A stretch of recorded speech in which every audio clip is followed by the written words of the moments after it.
So out of every single video that was on your feed, decided to click on this one.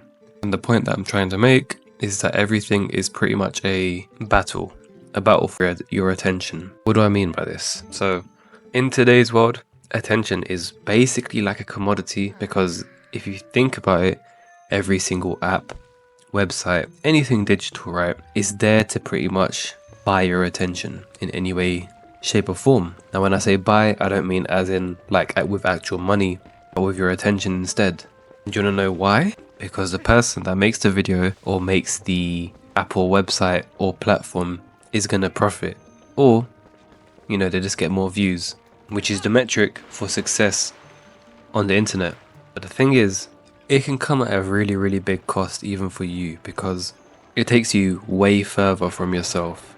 And some of the issues where your attention is constantly being bombarded and sort of sucked away from you, it makes your life a lot less fulfilling and a lot more numb. And we don't want that. We'd want to sort of go and chase for a life full of joy and happiness, right? Where we get to be in control of our own attention.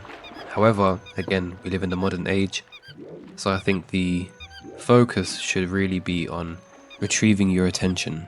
So let's talk about it, and maybe some steps where you can actually maybe start to kind of gain awareness on this, and as a result, over time, you might just see some improvements in your life. So let's begin. So I think it's really important to understand why everyone wants your attention to start off with. Why does your attention matter so much? And it's because we live in this kind of digital economy now, where again, like I said earlier, attention equals money. So the more time you spend on a platform, you're seeing more ads, more data you generate about your insight. What buttons are you pressing? What are you liking? What are you following? And these companies, they sell that stuff, right? That's how they make money. Nothing is really truly ever free. And the thing is, your focus isn't going to be just yours in this kind of state of mind, right? It's going to be their business model. And not just their business model, but their way of growing. And it's come to a point where your attention is probably going to be really, really scattered right now. And so what ends up happening as a result of that, you can't focus on one thing at a time. And so your ability to think deeply, to even connect with others, or even connect with yourself, where you want to kind of pursue your own goals, it's just going to suffer so much. And at that point, it's not just a distraction, but it's kind of like a thief of what you could really become, and a thief of your experience of life. And this is going to cost so many people in the long run. Now again, we haven't had the internet for very much long within this sort of human history time span. So it's only a matter of time, pun intended, until we really try to sort of realize the damages that are caused from it. And obviously some of you have already kind of paid notice of it, which is like brain rot. And that stuff is going to take you away from yourself, regardless of it, even if it's just short form, like TikTok and all this other stuff. Everything is literally a battle for your attention. Every single thing. When you go to a business, they want to bring attention to the business so you can buy. When you go on YouTube, there's going to be an attractive thumbnail and title that kind of gets you to click with a good hook. They know there's like a whole science behind this, and it's crazy. And it's intentional, That's just the world that we live in. So obviously a lot of people are going to use psychology when it comes to a lot of this stuff to take your attention, because they kind of know how your brain works better than you do, because we're all human and we kind of follow pretty similar habits. And as a result, it's really, really easy to get you hooked on this stuff, man. And it's not your fault.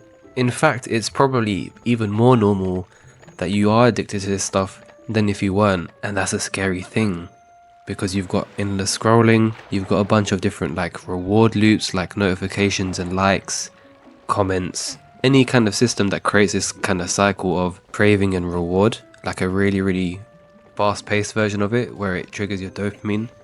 It's like a bloody slot machine in your pocket.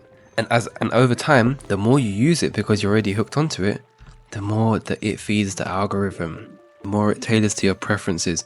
And do you know what happens when it gets tailored like this? It keeps you engaged and then trapped. And then as a result, anything else outside of that platform or outside of where your attention is being stolen, I'm saying stolen just for dramatic effect here, it's going to make you confused. And it's going to suck up all of the sort of energy that you have to navigate through the day. And I'm not saying you're going to have to ditch it and all this other stuff. No, man, we can't really escape it, right? But it's more so about how do we manage it as best as we can. And who knows, even me, by putting this video out, I'm probably part of the problem too. So I don't know.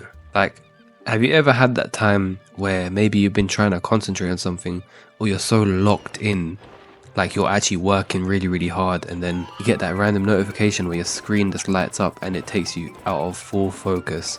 You check the notification and then you end up like just doing random stuff on your phone without even realize that you're just there wasting time. And the thing is, it's not even about the time that you wasted that's the main issue. It's just about how you're training your mind to deal with like distractions. You're choosing to accept it rather than to kind of control it. And so you lose control of yourself. And that pretty much costs more than your attention. It costs your life. And I know I sound hella dramatic right now. I really do. And I understand that. It's not as deep as it may seem, but I know that as humans, we're creatures of habit. And so a lot of us don't really pay enough attention or awareness to this kind of stuff. So I'm not trying to be like a doom and gloom kind of person. Nah, there's good news, right? Because again, we have choice. We don't have to lose the battle. And it's not something that's going to be sort of, you know, like a one-day solution. It's just habits over time that you really need to start to kind of focus on and realize that, yeah, there is a lot of people who want my attention. That makes me feel important. But it's my life at the end of the day. And I want to sort of gauge my attention to where I want to go. And obviously the main sort of fix for that is going to have enough purpose to essentially not have these distractions affect you so much. Apart from that, which has to come from within, by the way, some pretty basic stuff. Maybe you can do time blocking on your phone. You have like apps where you can block certain apps or whatever it is. You got your mindful techniques where you can actually do real life activities rather than being on a screen. Different hobbies, you know, all that good stuff, right? I say this in my other videos all the time, but just being able to unplug regularly.